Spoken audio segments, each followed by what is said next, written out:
আমি বিচার চাই।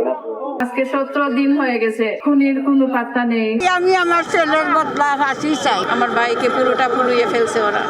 প্রশাসনের ঘাটতি তো আমার মনে হয় পুরোটাই আছে, কারণ আমরা তো টাইম টু টাইম ওদেরকে সব ইনফরমেশন দিছি, দেওয়ার পরও এখন পর্যন্ত আজকে 17 দিন হয়ে গেল আমার ভাইয়ের খুনিরা এখনও গ্রেফতার হয় নাই।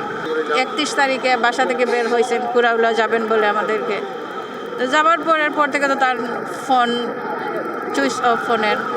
এরপরে 3 তারিখে আমরা ওনার যে মৃতদেহটা পাইছে, ফাঁসি চাই। আমার ছেলে নাই, আমি আমার ছেলের বদলা ফাঁসি চাই। ফাঁসি আমি দেখতাম, আমরা ফাঁসি চাই।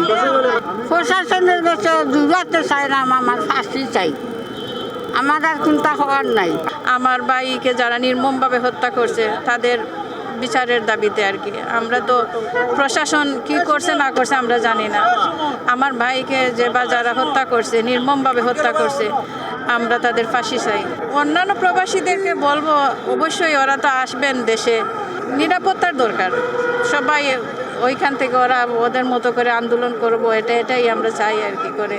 দেশে আসতে হলে তো নারীর টানে আসতে হবে ওদের। আমার কোনো কিছু হওয়ার নাই, মাত্র আল্লাহ বিচার করবে। আমার বিচার আমার ছেলে তো হইতাম না। আমার বিচারটা আমি চাইতাম, আমার সব আমার ছেলের মতো।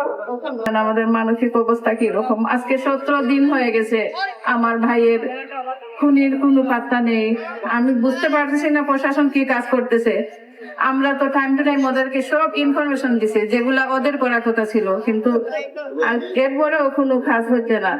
বর্তমান সরকার যে সরকার গঠন করবেন তাদের কাছে আমাদের আশা থাকবে যে আমার ভাইয়ের সুষ্ঠু বিচার যত দ্রুত সম্ভব আপনারা খুনিকে ধরে ফেলেন। অবশ্যই খুনি আপনাদের ধরা ছোঁয়ার বাইরে না। প্রশাসন এমন কাজ মানে পারে না, আমার জানা নেই এটা, যারা পারবে না। পুলিশ সব পারে, কিন্তু কিসের জন্য যে গাফলাতি করতেছে আমি বুঝতে পারতেছি না।